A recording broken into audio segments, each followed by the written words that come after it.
Now, in this economic survey 2021-22, now I will directly entering into the first theme of the economic survey is state of economy.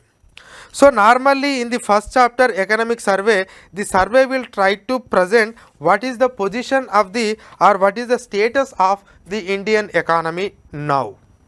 What is the status of Indian economy now? So, state of the economy, this is what the theme of the first chapter. In this chapter, we are trying to discuss what is the position with respect to growth, with respect to GDP, with respect to contribution of different sectors, with respect to the growth in different sector, with respect to the exports, imports. Like there is a general overview we will discuss in the state of economy.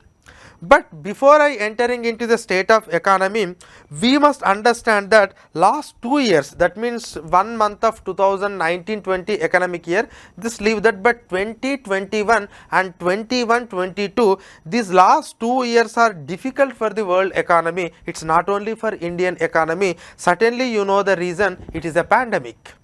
It is a pandemic. And this is not simply a health crisis, but health crisis which is having a serious impact on economic crisis because of the nature of the virus that we are infecting. Repeated waves, initially we thought only one wave, but now second wave completed, third wave is going on, in some countries it is even fourth wave, fifth wave. That means a repeated waves of infection and a supply chain disruptions. Because of this, now the entire supply chains got disrupted, and it is not only the supply chain disruptions and the repeated waves of attack of pandemic, but the high inflation across the world is also causing a concern. And in the midst of all these crises, we are discussing our economic survey and we are discussing the state of our economy. To some extent we are reviving, but still the problem persists. Government of India has responded in a quick manner, both by keeping the short term and medium term and long term aspects into consideration. In the short term measures, we have given a lot of assistance, we have provided a lot of assistance to the people of this country in terms of giving some monetary help through the Jan Dhan accounts, in terms of supplying the food grains, in terms of giving some sort of free cylinders under Ujjwala Yojana, and we have given some sort of credit subsidy or credit supply to the MSMEs. Likewise, we have done a lot of things. This is a very emergency short term measure. And apart from the emergency short term measure, we have even improved our capital expenditure, and we consider this crisis as an opportunity, and we have relaxed lot of regulations and rules so that supply side measures are enhanced. So, the capital expenditure is one aspect, and second one is the supply side measures by relaxing the rules and regulation. This is a medium term and long term plan that we have adopted during these last 2 years. So, it is both the short term measures we have taken and the medium and long term measures we have taken. Short term measures have given its own effect immediately, and whereas in case of medium and long term effects, now they are started giving some sort of results, and because of the short term and medium term and long term, we are able to achieve this V-shaped recovery. Now, if you looking into our economic performance, now I will show some of the graphs to you.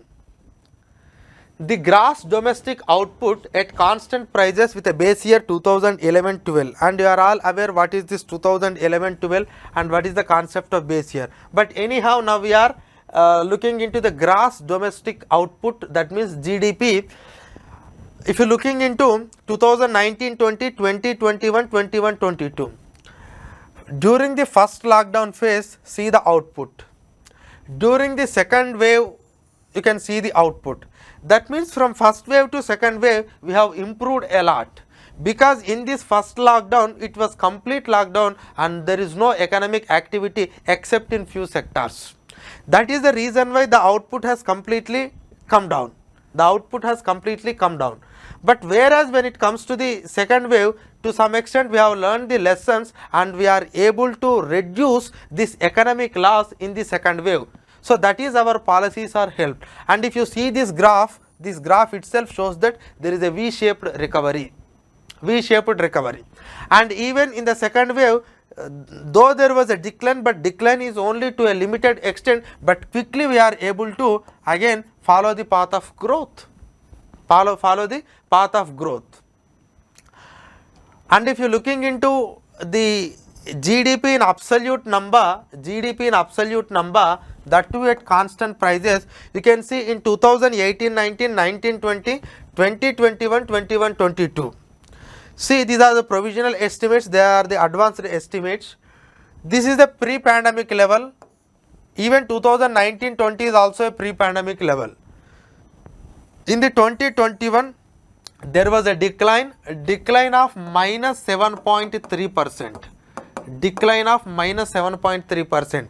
The GDP growth rate in the year 2020-2021 is minus 7.3%. This dip. That means there is a 7.3% dip. But again immediately in the year 2021-22, now we are comfortably reaching to the level of pre-pandemic, and even we are maintaining some amount of growth. If you want an absolute number for the 2021-22, the estimates are saying like the economy will grow at a rate of 9.2% in this financial year. That means in the current financial year of 2021-22, we may grow at 9.2%. That means to compensate this minus 7.3 with 9.2, certainly we will maintain some growth, but that growth is a very limited growth. And this 9% growth has become possible because of low base. Normally in a regular year, if you really maintaining 9.2 growth rate means it is a very good growth rate. But the problem why we are maintaining 9.2 in this financial year, not that we are doing exceptionally well, but because last year we haven't performed well. Anyway, the growth rate is always an year to year basis. When the base of last year is low, certainly we will, the minimum amount of or a limited amount of increase will make you a better growth. But the point you need to understand that when the pandemic is there, when the people are still having some sort of concern with respect to the pandemic, we are bound back to economy and we are able to maintain such a growth rate. That means that Indian economy is resilient, or Indian economy is having a capacity to bounce back. The policies of the government of India are in such a way that we should not disturb the economy again. So this number indicates that we are resilient enough and our policies are promoting the trajectory of growth. So this is the meaning of this 9.2%. So this is what you need to understand. So we are reaching to the pre-pandemic level and we are maintaining some sort of growth with this financial year 2021-22. If you want an absolute number, you can see 145 lakh crore, but this time in this year we may expect something like 148 or 147 lakh crores. It is in constant prices. If it is in real terms, it crosses 200 lakh crore, where you need to remove or where you need to subtract the inflation part. Okay, so this is something about gross domestic output or the GDP in absolute number and as well as in terms of growth. So be careful about these numbers. Next, if you are looking into the different sectors growth in the GDP, see here we have taken GVA and you know the difference between GDP and GVA. Okay, if you remove the indirect taxes, then you will get the GVA. See, economic growth, either you talk about minus 7.3 or you talk about plus 9.2%. How you will calculate this growth? This growth will be calculated based on the growth of the different sectors of the economy. Based on the growth of the different sectors of the economy.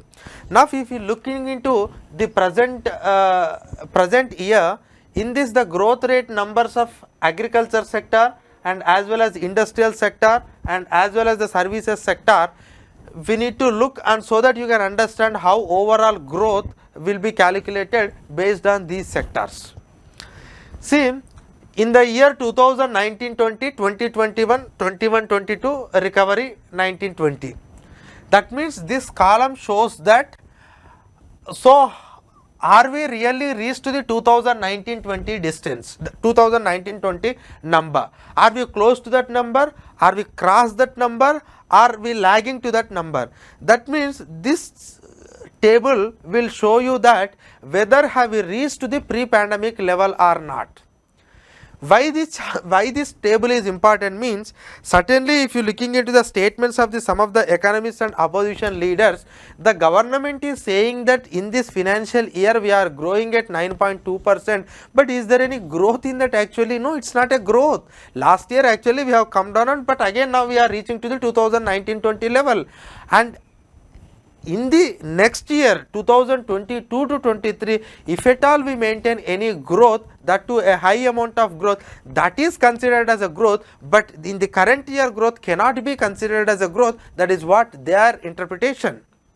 But the point is, when economy has completely collapsed into the minus 7.3, certainly there is an advantage of the base effect to the calculation, but we are able to bounce back to that level. So that is the resilience of the economy, and it has become possible with the initiatives of the government and as well as the strong fundamentals of the economy.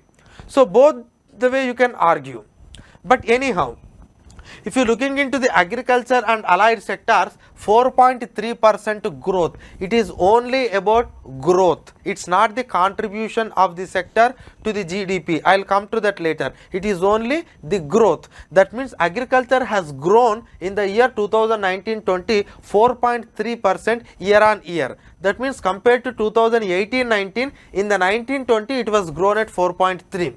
In the year 2021 it was 3.6% growth. The growth has come down, but still this is a very good amount of growth, because this is a year where we are on complete lockdown.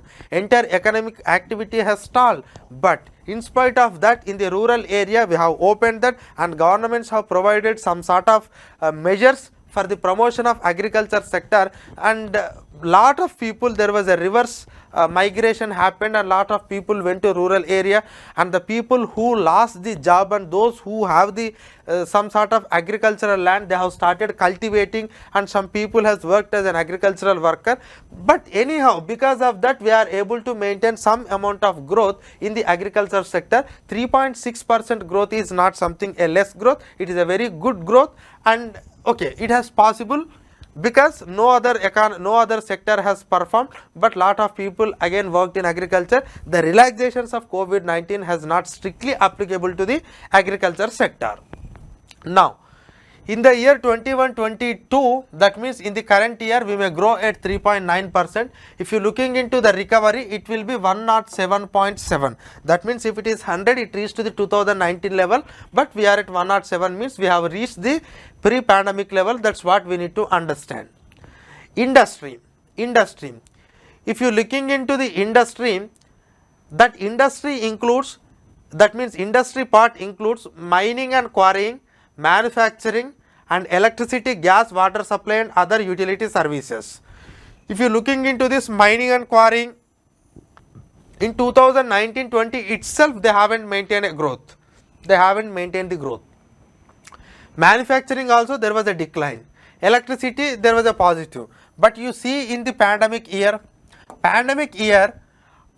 I think these mining and quarrying and manufacturing has completely have a negative growth of 8.5 and 7.2, but electricity, gas, water supplies maintained some 1.9. In overall there was a minus 7% growth, minus 7%, but this year we are able to maintain 11.8%. This 11.8 has become possible because of a lower base, but anyhow we are reached to 104.1, that means a pre-pandemic level. Likewise, take the case of services, and you can see the construction also, you can see 1 minus 8.6 and 101.2. the overall this industry includes these 4 aspects, and it was 104.1, and all other sector has reached to the pre-pandemic level.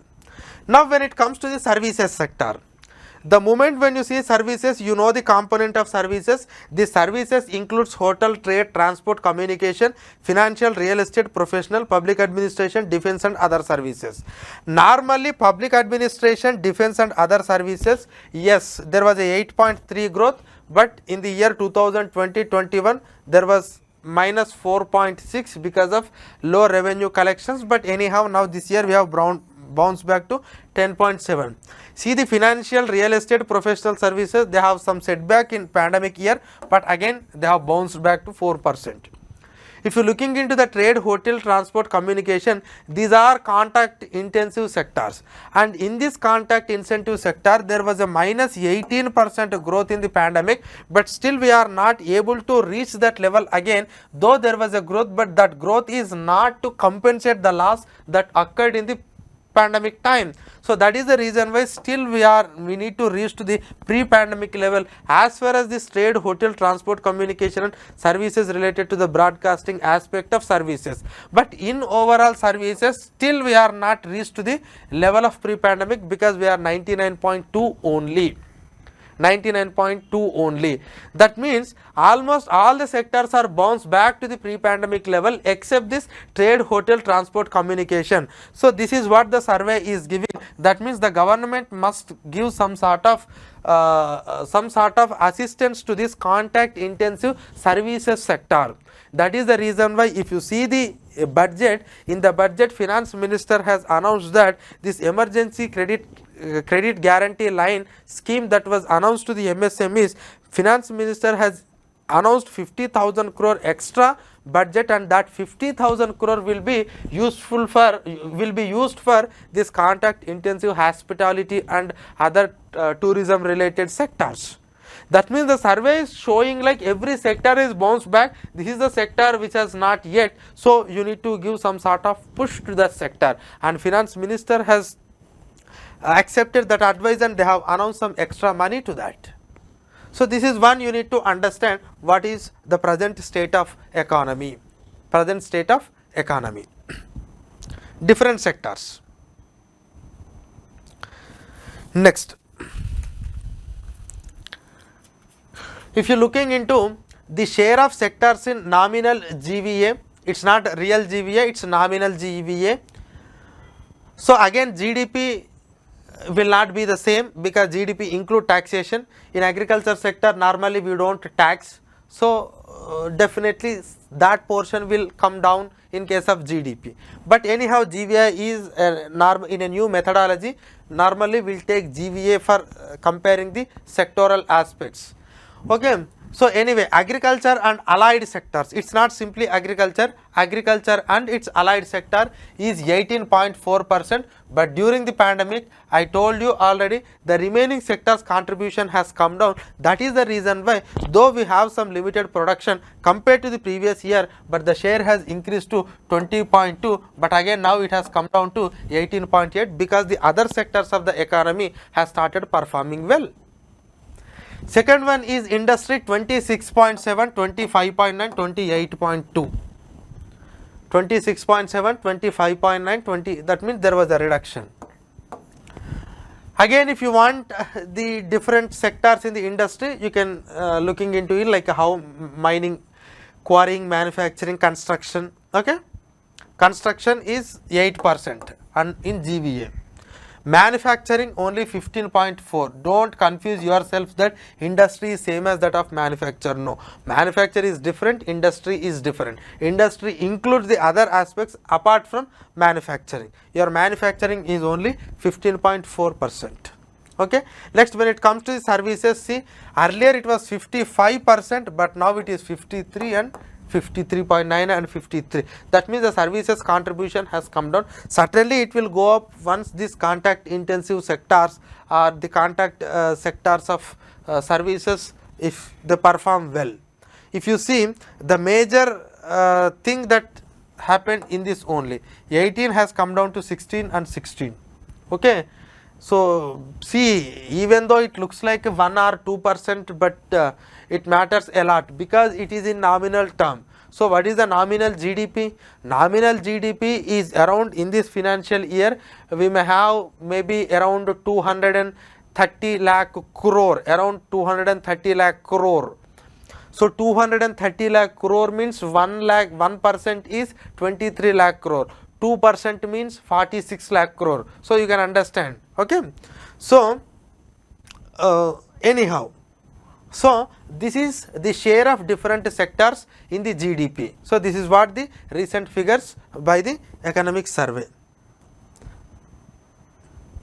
Next.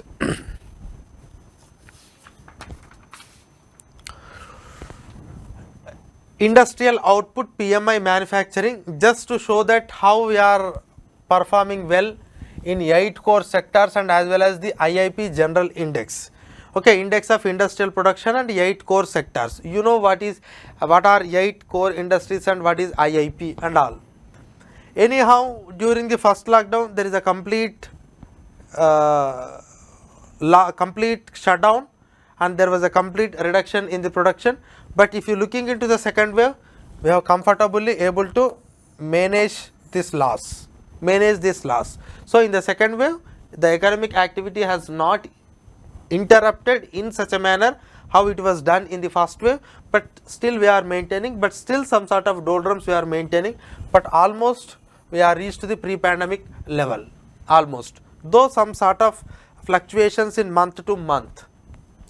But there is no growth, that what you need to understand. There is no growth, we reached to the pre-pandemic level. Next again PMI manufacturing, the same way. But the point you need to understand is, how come this is possible? This is what you need to understand. How come this is possible? Sudden jump within a year matter. The argument is that a lot of economists are saying like, okay, government has announced some policies, no doubt in that, but the point is, this is not an economic crisis, this is not an economic slowdown. If it is really a complete economic slowdown, probably it could have taken much more time to recover, but this is a health crisis. Health crisis in the sense, the existing infrastructure, the existing company and the existing production links, everything is there as it is. But because of the health crisis, because of the social distance or the physical distance what we are maintained, it has become very difficult to work or to produce at a particular point of time. That is the reason why we are unable to produce and the people lost the job. But lot of economists arguing that as the infrastructural facilities and every facility is as it is, if you able to inject some sort of working capital to start the company or to start the business again, then definitely we can bounce it back. That is what we have done. So we have provided an emergency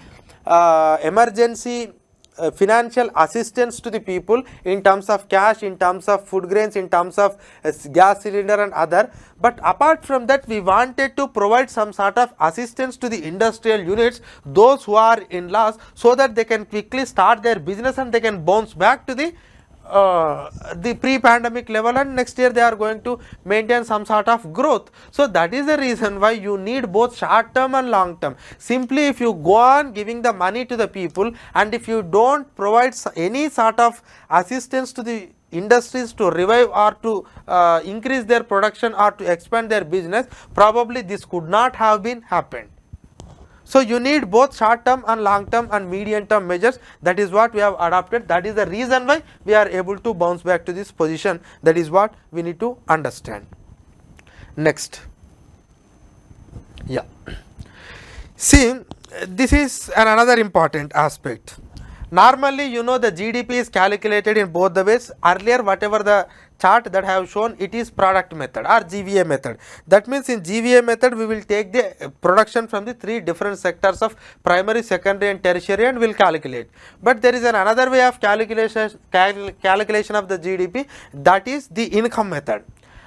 Income method and expenditure method, and this is an expenditure method. And under this expenditure method, if you see the total consumption, the government consumption, private consumption, gross fixed capital formation, exports, imports. Simply I can write the formula like this: consumption plus investment plus the government expenditure plus exports minus import. This is the formula normally we write. Normally we write. That means consumption means the private consumption. That means a person like you and me, how we are consuming. This consumption part itself, the growth in the 2019 is 5.5%, but it has become minus 9.1 because of pandemic. People don't have enough amount of money, people has lost their jobs. Even if they have a minimum amount of money, they don't want to spend because there is an uncertainty in their future. Because of that uncertainty, they are unable to spend. Now minus 9.1 it has become, but again it is bounced back to 6.9. it is still 97.1. that means the consumption level what we are having today, that means in the year 2021-22, it is not even equivalent to the 2019-20. The reason is that people don't have money in their hands.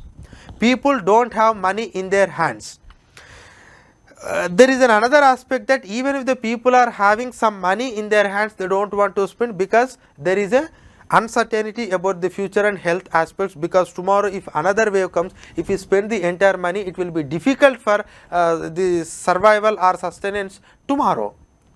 That is the reason why the consumption is low, and that is the reason why lot of economists in this country are arguing that the private consumption in this country is low, so why can't you pump more amount of money into the economy so that this consumption increases.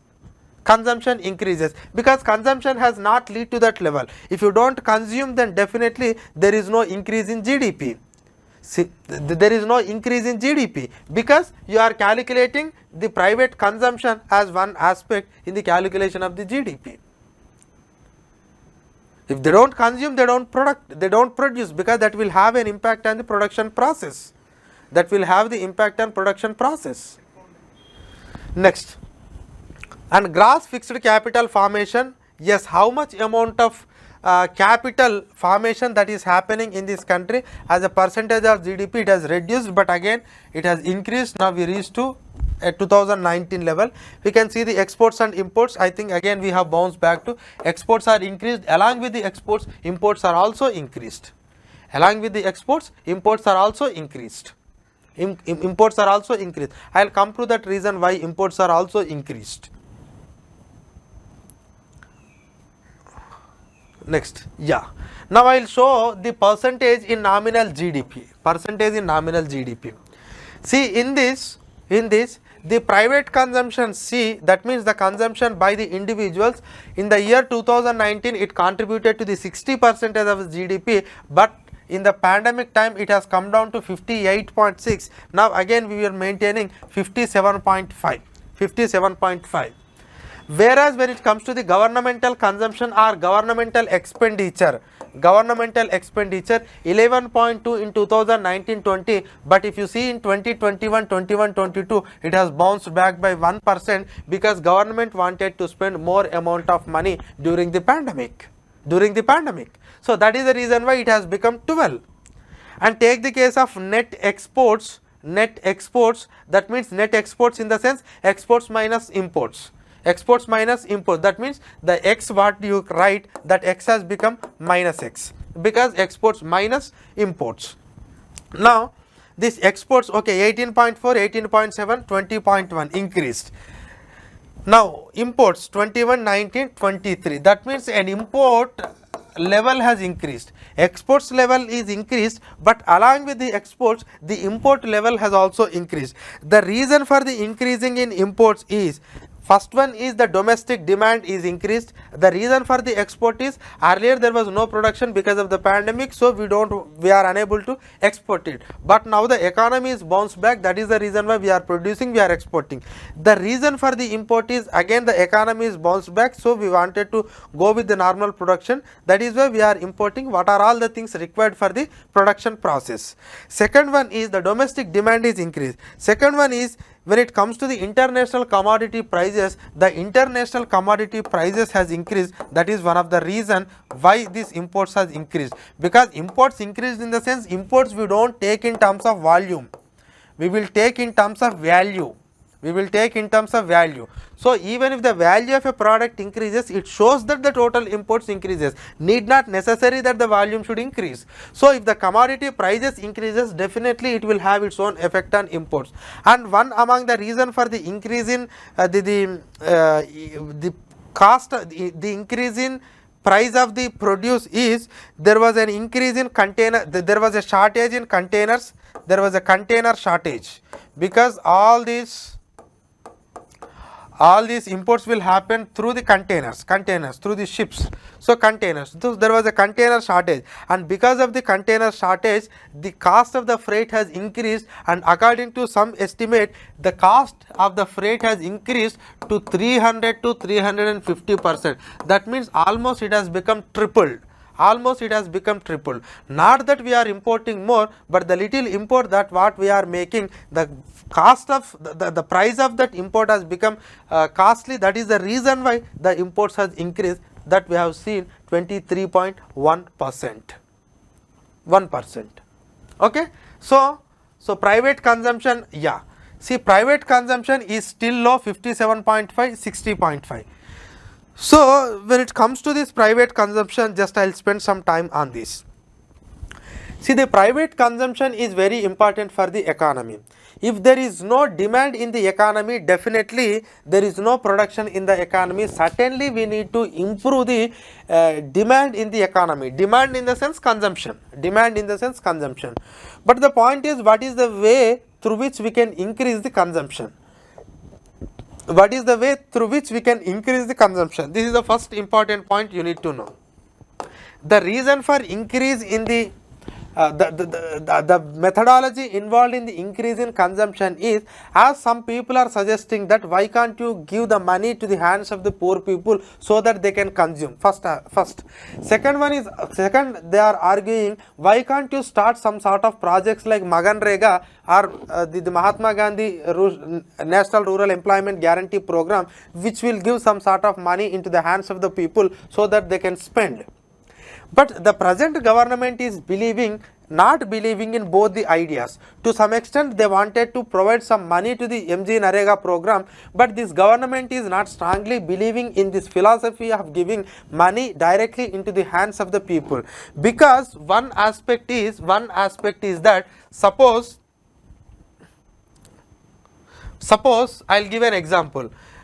Suppose the consumption level in the economy is low. Consumption economy in the economy is low. So what you have done is, I have pumped some extra 5,000 rupees into the economy. 5,000 rupees into the economy. If this extra 5,000 rupees in the economy, if they are unable to create a productive asset in the economy, certainly it will increase the inflation in the economy, because less amount of goods and more amount of money. If this higher amount of inflation, suppose with this 5,000 rupees, just we assume people are purchasing some 500 items. That means each item cost is, just assume 10 rupees. So it has become 5,000. But the point you need to understand is, if because of the inflation, if this 10 has become 20, then what is the use in giving this money to the people? What is the use in giving this money to the people? So if the inflation increases, the money in the hands of the people will lose the value. And moreover, the multiplier effect of this 5,000 rupees is very low. That is what the government is believing. That means simply if I give this 500, this will be used for the purchase of some item, and again there is less scope that 5,000 will be again invested somewhere. But instead of that, if I invest this 5,000 rupees in a particular project, first of all it will provide employment. Second one, once this provide employment, with this employment I can generate something, and the raw material supplier to this will again the raw material supplier will get the demand. So this raw material person will get some amount of money. Again he will invest in something. So like this, the multiplier effect of the money will be very high if you invest in a productive asset rather than directly giving it to the hands of the people. So that is what the government philosophy. That is why they don't want to, but they wanted to invest more on capital expenditure capital expenditure. This capital expenditure is having a dual role. One is it provides the employment, thereby providing the employment, it increase the demand in the economy, and the second point is with this it will also create some sort of useful asset, and these assets will make for the sustained growth in the economy, and it will again create lot of value in the economy again. So this is the benefit of this capital expenditure. So if you spend money in the capital expenditure, it is having both the benefits. That is the reason why this government is choosing this capex model, because it is demand increases, and with this the supply part is also increases. Both demand and supply increases. But if you go with that, it will only increase the demand, it may not have its impact on supply. When it comes to the MG Narega programs like that, this government has announced around 73,000 crores, like how it was done in last year.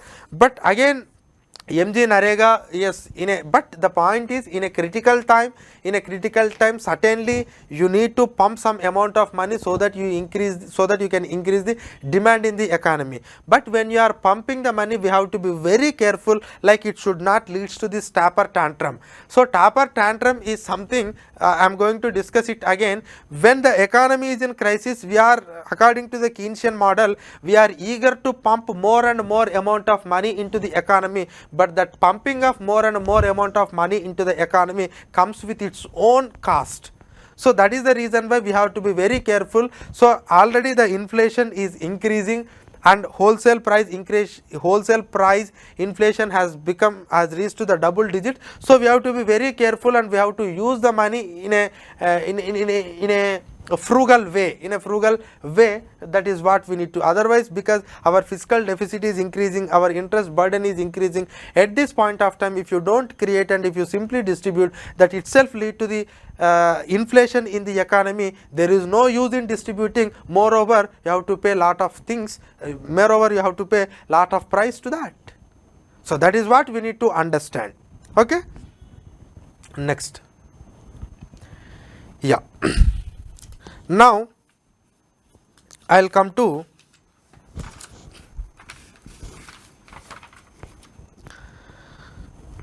the trade aspect. Now I will come to this trade aspect. Merchandise trade balance, exports, imports. Merchandise trade balance, exports, imports. Just see the trade balance. That means when it comes to the exports and imports of the merchandise, the imports are always high except this part. But this is a special case that happened in the COVID-19. Not that we have maintained a comfortable position, but for a shorter period of time, we have, in 1 month we have maintained a surplus. This is because of COVID impact, because we are unable to import, because there is some restrictions in that countries. Not that we have reached to the exporting level and we have stopped the importing the products. No, because of the some sort of restrictions in some other countries, we are unable to import, but our exports are as usual. That is the reason why we have maintained some sort of positive. But apart from that, yes, you can see, again I cannot draw any conclusion, but it's normal level. But if I draw a simple horizontal line, certainly you can understand that the deficit is more. But anyway, it's not an annual figure, but month to month figure. Certainly you know the reason. The reason just I have said, the imports increased. Imports increase need not necessarily that the value of the imports is increased, volume of the imports increased, but because of increase in value, I said the reasons already. So because of that, this is happening. Next, India's international trade in services. Normally we maintain the surplus in the services, but anyhow, if you see January 19 to our, this is a highest peak, but still again coming down. Just have an idea on this trade. Okay. Next, yeah, India's current account balance. India's current account balance. If you see, so the current account includes both the trade account and as well as the invisible account. Invisible account. So this current account balance, here we maintain some positive. Again, I said it is because of this COVID impact. We are unable to import much, but we are able to export much. So that is the reason why we got positive, but otherwise completely negative. Otherwise completely negative. And we are not maintaining such a level of the current account deficit because here it is compensated by services. Because services, just now you have seen, services is having some higher growth compared to that. Because of that, that has compensated. Okay. Okay. So this is about the India's current account balance. Next. Now one more thing just I want to mention here, okay, anyway it is there. So now the comparison of macroeconomic indicators during the global financial crisis, taper tantrum and COVID-19. See, earlier also government, that means the Indian economy has faced some sort of crisis, economic crisis, and this is also a crisis. But this time this government want to project that we are able to do it in a better manner. That means we handle this entire thing in a better manner. If you want, just you can see and you can observe. So that is what the comparison they have given. One is global financial crisis 2008-9. Immediately when the crisis happened, what are the major macroeconomic figures, and when it in the taper tantrum means immediately after the global financial crisis, in order to stimulate the economy, we have started pumped more amount of money into the economy. That has created the problem, and during that problem, what were the major indicators? Now COVID-19 pandemic. COVID-19 pandemic, especially they have given COVID-19 pandemic, taper tantrum and global financial crisis. If I see CPI inflation, CPI consumer price index inflation, if you see it's 9 and 5.2. So we are able to maintain inflation. Because why inflation is very important at this point of time when you are stimulating the economy? Because when you are stimulating the economy, with that amount of money, if the economy stimulates immediately and if it is able to bring the economy back, it's fine. But though you are stimulating the economy, though you are pumping more amount of money into the economy, but if the supply side problems are there, if you don't address the supply side problem, then the demand side stimulation will create inflation. So that is the reason why if you just pump the money into the economy, it cannot automatically leads to the growth. Every economy is having two parts, one is demand and another one is supply. Demand has to be there, along with that supply should be there. If supplies go on increasing and there is no demand, then anyhow it cannot be helpful. But at the same time, if the demand is more and more, and if you are unable to resolve the supply side problem, then again it leads to the inflation. This leading on inflation don't have any use in distribution of that money. That is what we need to understand, and this is a major problem that the economy has faced during that time, because we have pumped the money more and more. But here we are able to manage, both the supply and demand side factors equally. That is the reason why we are able to maintain an inflation at a comfortable level of 5.2, that is CPI inflation. Next one, India's gross fiscal deficit as a percentage of GDP. When I say gross fiscal deficit, this is the fiscal deficit of both union government and as well as the combined deficit is of all the state governments with respect to the percentage of GDP of India. 8.3, 6.9, 10.2. That means the fiscal deficit is increasing. Fiscal deficit is increased. Fiscal deficit increased means now we have taken more amount of loans, and when we have taken more amount of loans but we are able to maintain a comfortable inflation, that means that we are taking more amount of loan but we are spending it on not as only demand but also on supply. Because had you spent this entire money on demand, you could have the CPI inflation maybe 9 and 10, but we have used that money in a very intelligently, though we are able to increase our fiscal deficit but we haven't allowed this inflation to happen. That means there was some sort of prudency we have maintained while spending that money, that you have to understand.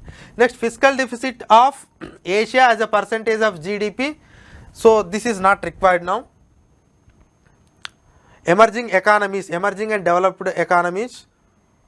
Next, current account balance as a percentage of GDP. Current account balance as a percentage of GDP. See. Okay, 21-22 current account deficit we are able to maintain only minus 0.2%.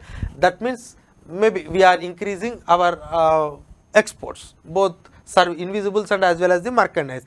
On merchandise front we may not do well, but services has helped us. But anyhow, our exports are increased. That's what I can say compared to other two crises. External debt as a percentage of GDP. External debt as a percentage of GDP, that means the external debt means when it comes to the debt, yesterday in budget I have shown you there is an internal debt, there is an external debt. So the total external debt of the country is 20.2%, 20. That means in the taper tantrum we have taken more amount of money from the foreign countries, but even in this we have not depended more on the foreign sources. We are able to collect this entire, we are able to fulfill this entire deficit from the domestic sources, not from the foreign sources, because if you take more from the foreign sources then it will have serious impact, because a lot of it is going to have its own effect on the currency value, and if the exchange value fluctuates, again it will have its own effect on interest and other aspects. So that is the reason why we are able to. But one thing just I want to mention here, so what is the GDP? GDP of India is, just assume it is $3 trillion. Just assume 3 trillion. That means it is $3,000 billion. $3,000 billion. $3,000 billion means 20% of $3,000 billion means how much? 20% of $3,000. 600 billion. $600 billion is our external debt. That means what we have taken it from the foreign country. If you looking into the total forex reserves, our forex reserves are now used for complete repayment of the external debt. Such a level of reserves we are maintaining, because reserves are always important. But now if you looking into our reserves, it is $634 billion. With this $634 billion, we can repay our own external debt completely and still we can maintain $34 billion. That doesn't mean that we will repay in 1 year. It's not possible, it will have its own period. But for the comfortability, I am saying that we are having such a level of forex reserves that with that we can completely repay our forex, completely repay our external debt, and still we can maintain some $34 billion. We are in such a comfortable level. You just compare this 252 and 292, and with this $634 billion, we can say like we can comfortably import for 13.2 months. That means for the next 13 months, even if you don't earn any forex, we can comfortably import for the 13.2 months. Such a level of comfortability we are maintaining as far as the forex reserves are concerned, in spite of pandemic. And this is possible because of our increase in exports, our increase in exports, and also because of the lot of foreign direct investments came to India even in the pandemic time. I think last year, not last year completely, but up to 3 quarters it was around $80 billion that we have attracted. And anyway, in foreign trade chapter or in in external chapter, we will discuss what exactly the level of forex reserves that we have attracted. But anyhow, okay, next, government bond yield, yes, coming down. Yields are coming down means low interest rates, showing some sort of betterment in the economy. Total FDI inflows, this is 48.4. This is only up to April to October, not for the full year. But if you see if you taper tantrum 34, it is 8.3, but it is 48.4. But overall year it is very high. Next, scheduled commercial banks capital to risk weighted asset ratio. That means now the financial institutions are very important for the growth, very important for the economic growth. Okay, because they are the one, they are going to provide this cushion. Okay, now they must be very strong, and if you see their capital to risk weighted asset ratio, that means the amount of capital that they have in order to sustain the risk is 13.2, 13.9, but now we are 16.5. We are in a comfortable position. And again, if you looking into the provisioning coverage ratio, because the banks has to make some sort of provision for the losses that they are going to encounter, the provision is also increasing. That means our banks are performing well, our external market, on external front we are performing well. On fiscal deficit aspect, we have some deficit, but still we are able to maintain an inflation at a comfortable level. So we wanted to spend more on capital X in order to improve the supply side measures. That will also have an impact on demand side if you invest it in a proper manner in a capital expenditure. And one thing now I want to say, this higher forex reserves plus foreign direct investments and exports, these three are going to provide an enough cushion for the Indian economy,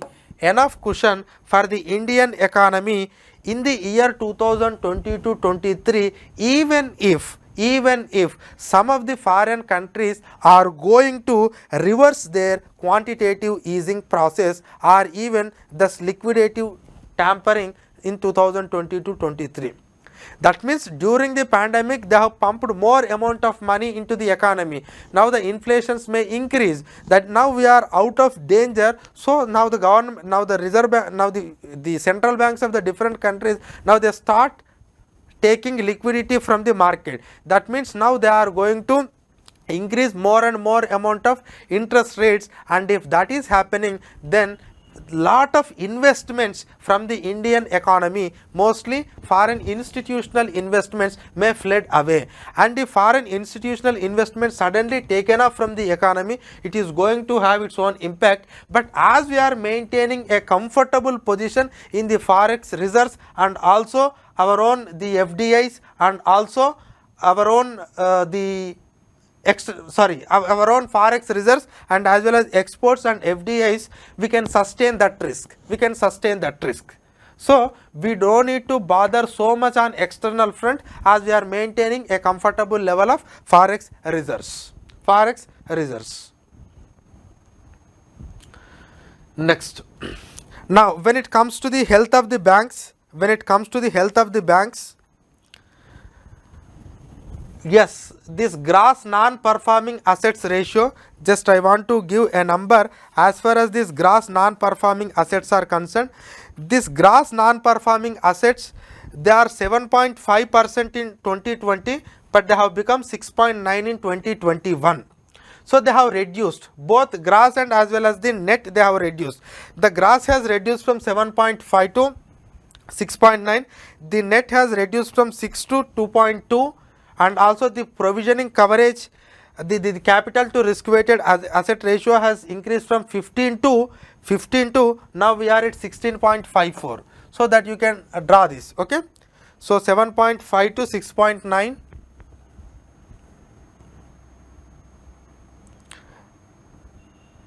Here it is around 11 gross non-performing assets.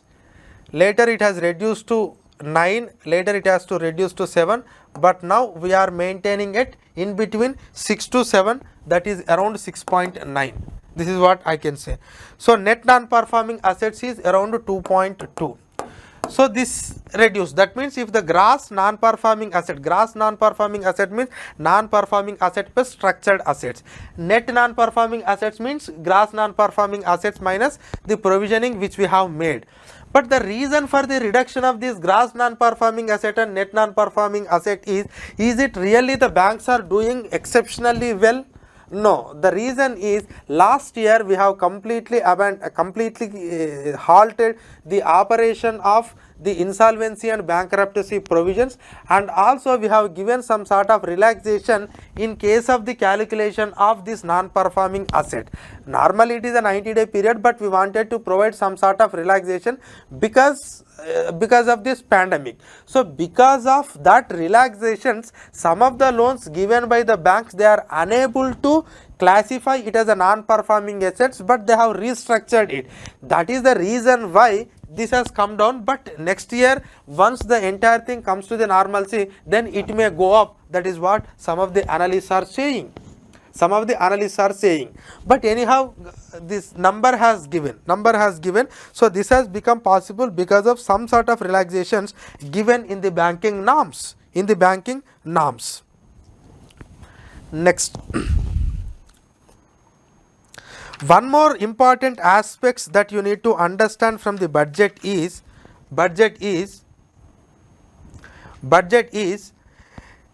here one more important aspect from the economic survey is they have used a different strategy in order to contain this. So the strategy is they have used the term called barbell strategy. They have clearly mentioned about this strategy, barbell strategy. And apart from the barbell strategy, there is another strategy called waterfall method. So what is this waterfall method and barbell strategy?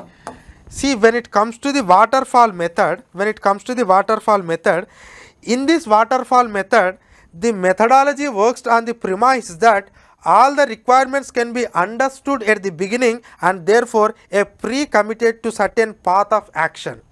Suppose if you are going to face a problem, now you will study the entire case and you will decide like, okay, this is going to happen, because that entire thing you understood, because the premise that all the requirements can be understood at the beginning. This is going to happen, so that is why I understood everything. Okay, this will happen next, this will happen next, and this will happen next. Likewise, I have a predetermined idea in my mind and I will predict everything and I will provide one solution to that, and this solution can be implemented throughout this period. And this has followed in 5-year plan model and also in some of the urban development models, because we think that suppose if a Trivandrum city is developing, we think like, okay, every city has developed in that manner, so Trivandrum is also going to be in the same manner. So now I have to create some bus terminal, I have to create some metro, I have to create some multimodal system, and also I have to improve the water facilities to this much volume. So likewise you will have all the things in predetermined and you will try to you have one solution and you wanted to implement it. But whereas when it comes to this barbell strategy, and in this barbell strategy normally we will call it as agile approach. So what is this agile approach or agile approach means? In this approach normally we don't take anything for granted. Then what we will do? Is we will try to analyze or we will try to study the conditions or the parameters regularly. So regularly, that means instead of come to a predetermined conclusion, what I will do is every day I will try to track some of the parameters of the economy, and always it will be injected as a feedback. So there was a feedback control system. That means I will tell you how it will work. Suppose this is an input that you are giving, and this is a system, and this is an output. But the thing is, your input is not always constant, always should not be constant, but whereas in case of waterfall method, this is always constant. But now in this agile approach or in this barbell approach, there is a feedback always. So based on this feedback, your methodology is always changes. So that means you don't simply see, if I apply the same logic to the present economic crisis, lot of people suggested that no, okay, there is no demand now, the time has arisen to pump more and more amount of money, pumping the money is the only mantra. But does really the pumping the money will become only mantra? No, what the government is saying, under the barbell strategy, we have tracked all the parameters of the economy. Especially they have chosen some parameters called high net worth individuals, HNI. Normally we call it as high net worth individuals. So under this high net worth individuals, they are able to track around 80 parameters. Around 80 parameters. So the parameters may include GST collection, oil prices, the increase in sale of vehicles or two-wheelers, increase in the electricity production, increase in manufacturing, domestic train passenger traffic, domestic air traffic. Likewise, they have taken various parameters, and by observing the various parameters, they have injected the input in different way. One input is an immediate relief. I'll again come to the starting point. Immediate relief to Pradhan Mantri Garib Kalyan whatever Anna Yojana, and second one is through some sort of credit supply to the MSMEs and some industries, and third one is through some of the supply side measures by relaxing the rules, regulations and bringing some sort of deregulation in the sector. So that means now, based on the performance of the economy, some sectors want to start but they don't have money, some sector want to start but because of existing rules and regulations it has become very difficult. So likewise we have taken various steps, and under this we have taken various steps, various deregulation, and even in the last financial year, we have changes lot of reforms. We have started privatization, we have announced the privatization policy, we wanted to sell Air India, we have already done, and BPCL, LIC listing, increase in 100%, increasing the FDI to 100% in telecom sector, 74% in FDI, change in MSME norms, like bringing labor laws, everything we are bringing. So the policy what we are adopting is immediate relief, credit, and also through the supply side mechanisms and through relaxation of rules and regulations. So this, and even the retrospective taxation law. So that means there are many things that we have brought, and in our economic survey volume 1, in a separate box they have given all the measures that the government has taken in the previous year. But what you need to understand is, under this barbell strategy, we have provided the safety nets for the vulnerable sections and also real-time information based policy adjustment. So we wanted to adjust the policy based on the real-time information, and we also wanted to follow providing a safety net. Safety net is important to some extent, and we are not saying like only these things will help us and safety nets. No, we are always ready to provide the safety net, but we don't want to solely depending on safety net, because that is going to have a different repercussions that we have seen both during the taper tantrum and also global financial case. Next, one more aspect you need to understand is with respect to monetary policy. So our monetary policy is also in sync with the governmental ideas, because prior to pandemic itself, at that point of time, in order to provide some sort of assistance to the growth, Reserve Bank of India has reduced the interest rates by 135 basis points. That means 1.35% interest rate basis points prior to pandemic. That means prior to pandemic in the 12 months period. And during the pandemic, in between the month of February and May, we have reduced again 115 basis points. So still we are maintaining at this low level of interest rates in the economy, because we wanted to boost investments in the economy. And we have already said like we will be follow an accommodative stance. That means based on the changing circumstances, we are ready to take any necessary step. If the really inflation is very high, then that's a different story. But if you looking into the inflation, WPI inflation is a double digit, but anyway we don't take that inflation into consideration.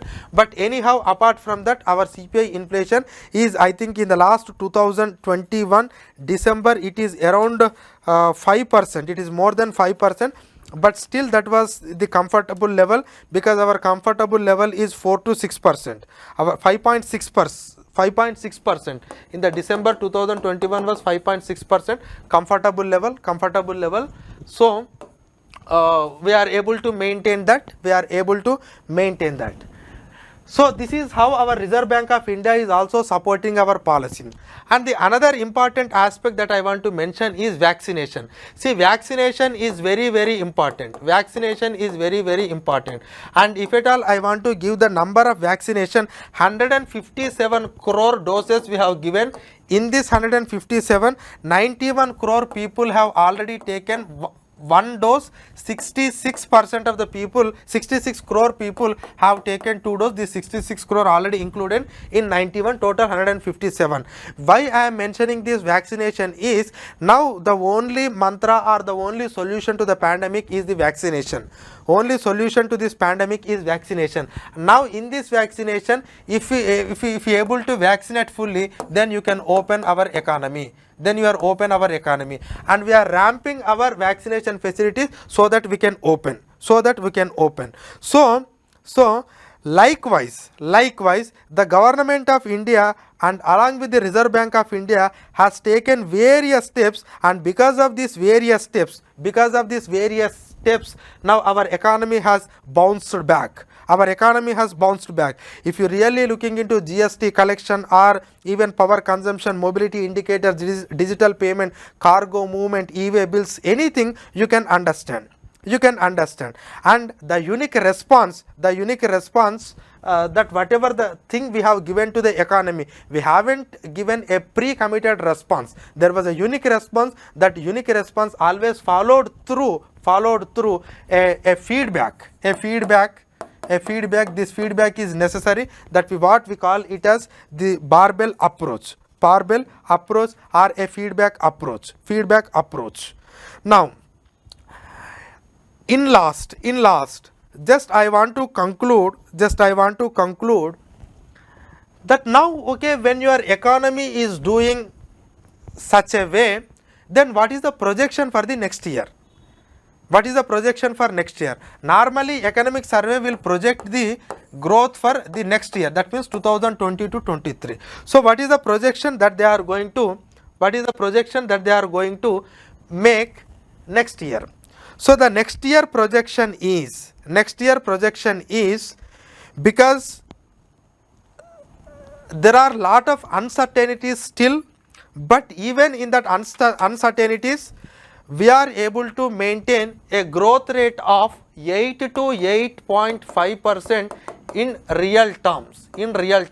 So this is the projection made by the Economic Survey, because I'll tell you, the widespread vaccine coverage we have done, and whatever the supply side reforms that we have brought in various ways, they are going to give the results they are giving. And even the regulations what we have eased is again giving some sort of benefit, from the corporate tax reduction to the startups to the relaxation of rules and regulation to the redefinition of the MSMEs to the increase in filing pattern of the returns.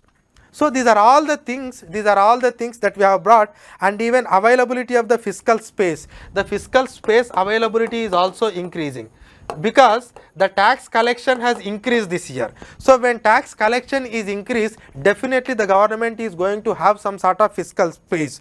And even the robust export growth that we are maintaining, and also the picked up private investments and picked up FDIs. So the FDIs, private investments, availability of fiscal space because of increase in taxation and a robust export growth, easing of regulation, and also gains from the supply side reforms and widespread vaccination coverage. So these are all the positive things that the country is having.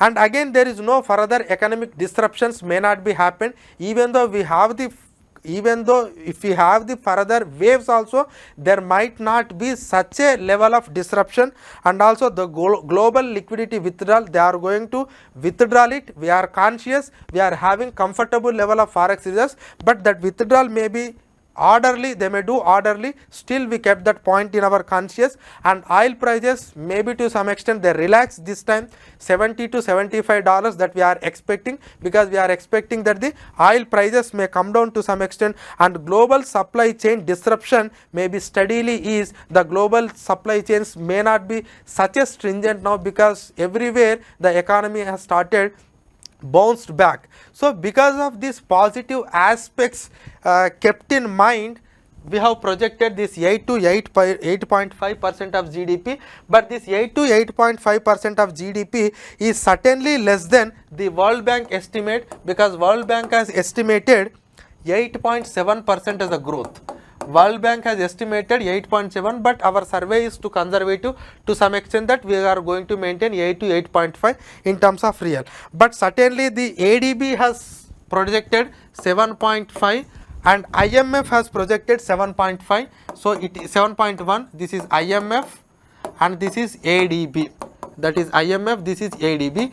But anyhow, our survey projection is greater than that.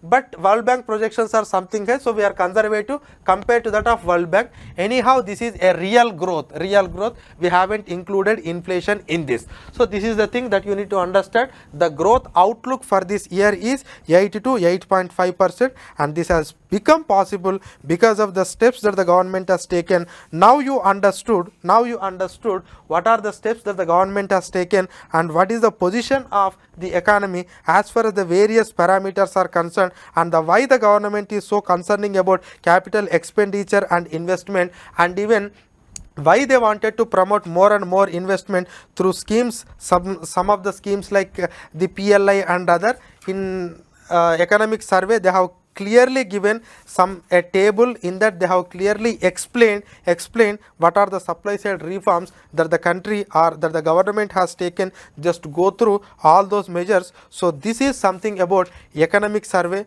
chapter 1. This will gives you some sort of information that is statistical in nature, and also some information which is analytical in nature. You can use it for writing the answer.